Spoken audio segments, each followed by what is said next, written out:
ટોપ સ્ટોક્સની વિગત સાથે જોડાયા છે સહયોગી નીરજ અને Aarti. Good morning again. Neeraj, શરૂઆત કરીએ કે આજે કયા શેર્સ રહેશે ફોકસમાં?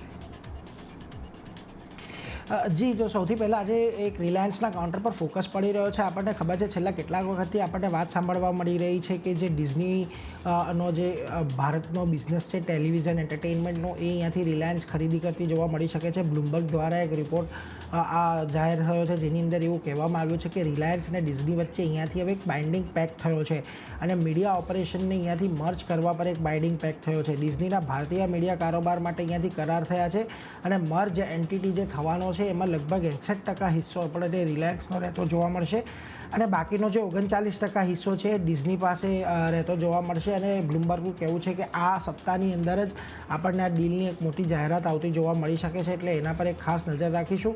ઘણા સમયથી આપણે આ ડીલ થતી જોવા મળી છે, એટલે આ ડીલ કયા વેલ્યુ પર થાય છે, કયા વેલ્યુએશન પર થાય છે, એ પણ અહીંયાથી ખાસ મહત્ત્વનું જોવાનું રહેશે. એટલે રિલાયન્સ આજના દિવસે એક ફોકસમાં છે.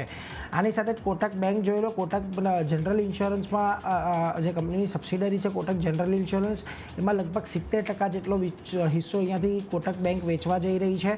ઝ્યુરિચ ઇન્સ્યોરન્સ આ 70% હિસ્સો ખરીદશે અને 5,560 કરોડમાં આ આખી ડીલ થવાની છે. એટલે ખાસ અહીંયાથી મહત્ત્વનું કે આજે કોટક બેંક પર પણ થોડું એક્શન જોવા મળી શકે છે. આનાથી ફાયદો કોટક બેંકને એ થશે કારણ કે આ લોસ મેકિંગ બિઝનેસ છે એમાંથી એ પોતે બહાર આવી જતી રહેશે. એટલે ખાસ કરીને અને જે કેશ રિવોર્ડ મળે છે એમને આ બિઝનેસ વેચીને એનો તેઓ અન્ય ઉપયોગ કરી શકશે. બ્રોકરેજમાં જોઈ લો, જેફરીઝ હોલ્ડનો કોલ આપી રહ્યા છે, 2050ના ટાર્ગેટ આપી રહ્યા છે.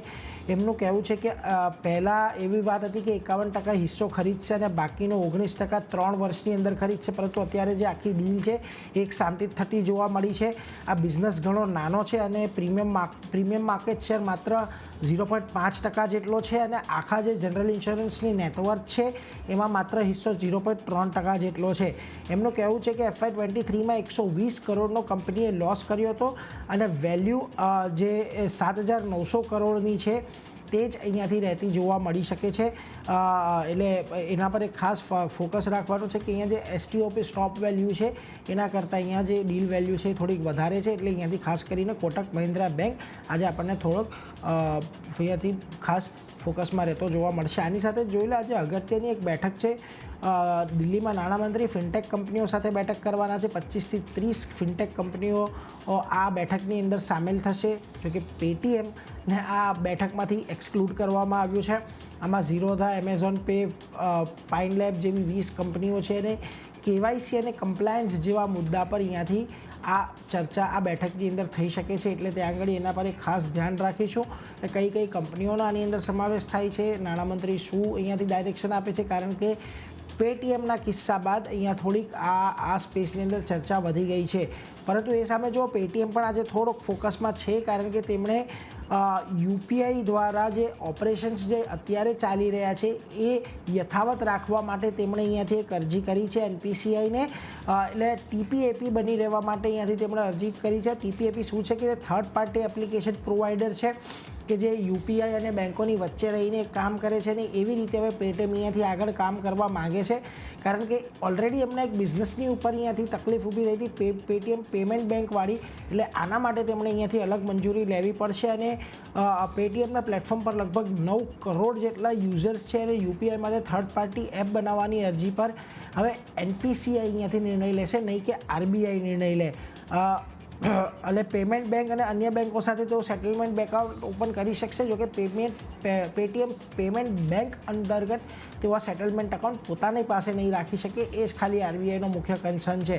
હવે બ્રોકરેજ પર જોઈ લો, મોર્ગન સ્ટેનલી કહી રહ્યા છે ઇક્વલ રેટિંગ આપ્યું છે, 555ના ટાર્ગેટ આપ્યા છે. એમનું કહેવું છે કે RBIએ NPCI અને TPAPની અરજી પર વિચાર કરવા માટે સલાહ આપી છે અને TPAP અરજી મંજૂર થશે તો જ અહીંયાથી આપણને પેટીએમની સર્વિસ ચાલુ રહેતી જોવા મળશે. એટલે ખૂબ મહત્ત્વના સમાચાર આજે પેટીએમ માટે છે, એના પર ખાસ ધ્યાન રાખતા રહીશું. આના પછી સુવેન ફાર્મા જોઈ લો. USFDA હૈદરાબાદના પશા મિલર પ્લાન્ટમાં API અને ફોર્મ્યુલેશન સર્વિસ જે તપાસ હતી એ પૂરી કરી છે અને ફોર્મ 483 અહીંયાથી ઇસ્યુ કર્યું છે. અને ખાસ કરીને કોઈ બહુ મોટા અહીંયાથી તમને જે અવલોકનો આવવા જોઈએ એ આવતા નથી જોવા મળ્યા. 12 થી 23 ફેબ્રુઆરીની વચ્ચે આ હૈદરાબાદના પ્લાન્ટની અંદર તપાસ થઈ હતી, એટલે ખાસ એના પર એક ફોકસ રહેશે. આની સાથે જ અશોક લેલેન્ડ જોયેલો ખૂબ મહત્ત્વના સમાચાર આવી રહ્યા છે અહીંયાથી. તેમણે હવે ટીવીએસ ટ્રકની અંદર લગભગ 25 કરોડનું રોકાણ કર્યું છે અને આ જે રોકાણ છે એની સામે 49.9% જેટલો હિસ્સો અહીંયાથી કંપનીએ ખરીદ્યો છે.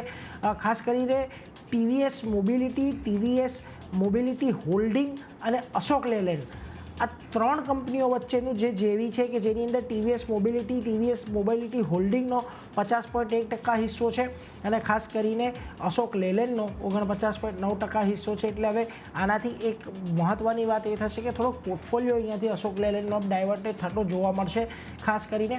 અને આવનારા દિવસોની અંદર તમને આ જે ટીવીએસ ટ્રક છે એની હેઠળના તમને ટ્રક અને જે કોમર્શિયલ વ્હીકલ છે એ આવતા જોવા મળશે. એટલે 49.9% હિસ્સો અહીંયાથી અશોક લેલેન્ડ પાસે આ કંપનીનો રહેવાનો છે. સૌથી છેલ્લે ઝી એન્ટરટેનમેન્ટ જોયેલું એક સમિતિનું ગઠન કર્યું છે, ઇન્ડિપેન્ડન્ટ એડવાઇઝરી સમિતિનું ગઠન કર્યું છે, જેમાં પૂર્વ ન્યાયાધીશ સતીશ ચંદ્રાની અધ્યક્ષતામાં આ સમિતિનું ગઠન થયું છે. આની સાથે જ ઉત્તમ અગ્રવાલ, પીવી રમન્ના આ મૂર્તિના બોર્ડમાં સામેલ થયા છે ઇન્ડિપેન્ડન્સ ડાયરેક્ટર તરીકે, અને તેઓ અહીંયાથી જે ઝી એન્ટરટેનમેન્ટની હવે આગળની પ્રોસિજર છે એ અહીંયાથી સંભાળશે એવું હાલ અત્યારે તો આ સમાચાર પરથી લાગી રહ્યું છે. પરંતુ આ બધા સ્ટોક તો ખાસ ફોકસમાં રહેવાના છે. રિલાયન્સ હોય, કોટક મહિન્દ્રા હોય કે પછી ખાસ કરીને અશોક લેલેન્ડ હોય. આરતી, તમારી પાસે એવા કયા સ્ટોક્સ છે કે જ્યાં જે નજર રાખી રહ્યા છો? જી નીરજ, શરૂઆત મેક્સ હેલ્થ સાથે કરીશ. અહીંયા પોઝિટિવ સમાચાર કંપની માટે બનતા દેખાયા છે. જમીન ખરીદવામાં આવી છે કંપની દ્વારા. કંપનીએ ઈ ઓક્શન દ્વારા લખનૌમાં જમીન ખરીદી છે. 21,946 સ્ક્વેર મીટરની આ જમીન જે છે તે ખરીદવામાં આવી છે. 167 કરોડમાં ખરીદી છે.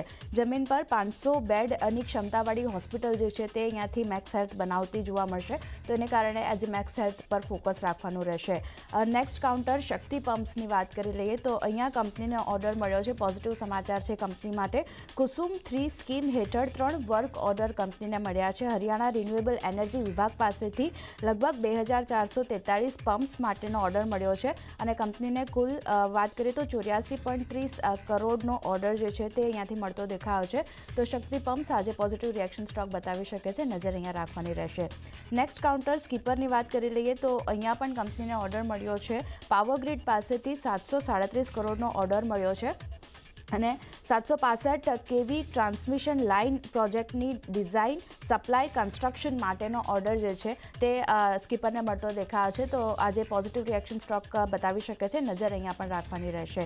ટ્રાન્સફોર્મર એન્ડ રેક્ટિફાયર્સની વાત કરી લઈએ તો અહીંયા પણ કંપનીને પાવર ગ્રીડ પાસેથી ઓર્ડર મળ્યો છે. 232 કરોડનો ઓર્ડર મળ્યો છે કંપનીને.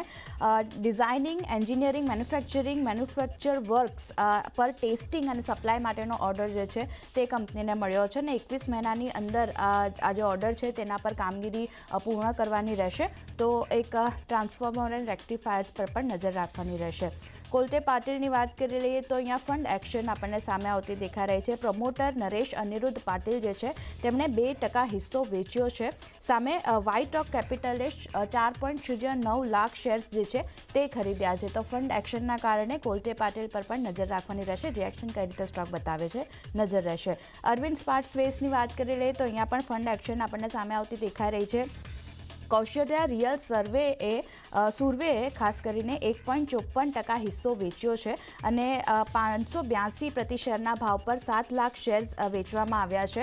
અને ડિસેમ્બર સુધી કૌશલ્યા રિયલ સર્વેની વાત કરીએ તો લગભગ 6.29% હિસ્સો તેમની પાસે હતો ડિસેમ્બર સુધી. હવે આ હિસ્સો તેમણે વેચ્યો છે તો હિસ્સો ઓછો થતો દેખાયો છે તેમના તરફથી. સામે આઈસીઆઈસીઆઈ પ્રુડેન્શિયલે 1.03 હિસ્સો જે છે તે અહીંયાથી ખરીદ્યો છે અને 582 પ્રતિ શેરના ભાવ પર 4.65 લાખ શેર્સ આઈસીઆઈસીઆઈ પ્રુડેન્શિયલ દ્વારા ખરીદવામાં આવ્યા છે.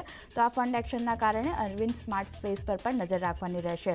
રેન ઇન્ડસ્ટ્રીઝની વાત કરી લઈએ તો અહીંયા પરિણામનું રિએક્શન સ્ટોક આજે બતાવશે. Q3 FY24 year on year ધોરણે આપણે જોઈએ તો કંપનીનો જે પ્રોફિટ હતો 89.52 કરોડનો, ત્યાંથી કંપની ખોટમાં આવતી દેખાઈ રહી છે. 1,118.75 કરોડની ખોટ કંપનીને થતી દેખાઈ રહી છે. સેલ્સ લોસની વાત કરીએ તો તે પણ આપણને ઓછો રહેતો દેખાયો છે. 5,456 આસપાસ કરોડની આસપાસ હતો, ત્યાંથી ઘટ્યો છે. 24.85% આપણને સેલ્સ કંપનીનો ઘટતો જોવા મળ્યો છે. અને ઓપરેટિંગ લોસની વાત કરીએ તો અહીંયા કંપનીનો જે પ્રોફિટ હતો, ઓપરેટિંગ પ્રોફિટ, તેની સામે લોસ થયો છે. 612 કરોડની આસપાસ કંપનીનો ઓપરેટિંગ લોસ રહેતો દેખાયો છે. તો ખરાબ પરિણામ રેન ઇન્ડસ્ટ્રીઝના કાઉન્ટર પર પણ નજર રહેશે. અને છેલ્લે સનોફી ઇન્ડિયાની વાત કરી લઈએ તો અહીંયા પણ પરિણામનું રિએક્શન સ્ટોક બતાવશે. આજે Q4માં ખાસ કરીને નફો 131 કરોડથી વધી અને 138 કરોડ પર આપણને થતો દેખાયો છે. આવકની વાત કરીએ તો ત્યાં પણ વધારો છે. 694 કરોડની આસપાસ આવક વધીને આપણને આવતી દેખાઈ રહી છે. એબિટાની વાત કરીએ 186.9 કરોડ પર હતા, ત્યાંથી વધી અને 187.4 કરોડ પર આવતા દેખાયા છે. અને માર્જિન જે 27% પર હતા, ત્યાંથી થોડા એવા ઘટી 24.8% પર આપણને રહેતા દેખાયા છે. 24.8% પર હતા, ત્યાંથી વધી અને 27% પર આવતા દેખાયા છે. તો દરેક ફ્રન્ટથી સનોફી ઇન્ડિયા સારા પરિણામ છે. સ્ટોક આજે પોઝિટિવ રિએક્શન આપશે, નજર રાખવાની રહેશે. ₹50 પ્રતિ શેરનું અંતિમ વચગાળાનું ડિવિડન્ડ જાહેર કર્યું છે કંપનીએ, અને ₹117 પ્રતિ શેરનો સ્પેશિયલ ડિવિડન્ડ જે છે તેની પણ ઘોષણા કરવામાં આવી છે. તો સનોફી ઇન્ડિયા આજે પોઝિટિવ રિએક્શન સ્ટોક બતાવશે, નજર અહીંયા પણ રાખવાની રહેશે.